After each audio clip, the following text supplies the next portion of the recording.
J'aimerais te dire quelque chose par rapport à la croix. C'est la croix qui montre véritablement comment Dieu t'aime.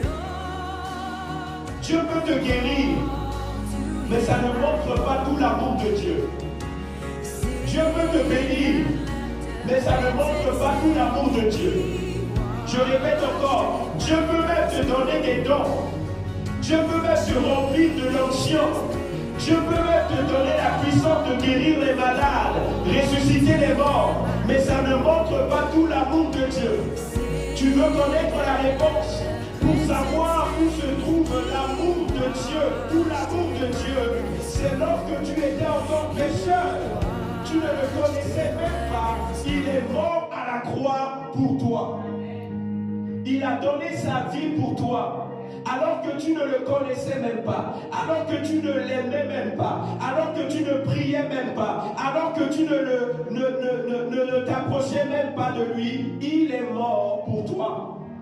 Ça, c'est la preuve que Dieu n'attend pas que nous lui donnons pour nous donner. Dieu n'attend pas que nous le servons pour que lui, il nous serve. Dieu n'attend pas que nous l'aimons pour que lui, il nous aime. Avant que tu aimes Dieu, Dieu t'a déjà aimé. Et son amour ne changera pas. Et où est-ce que tu peux savoir que Dieu t'a réellement aimé? Dieu t'a puissamment aimé. Dieu t'a aimé au-delà de toute limite, au-delà de tout raisonnement, au-delà de toute imagination. C'est quand tu regardes à la croix.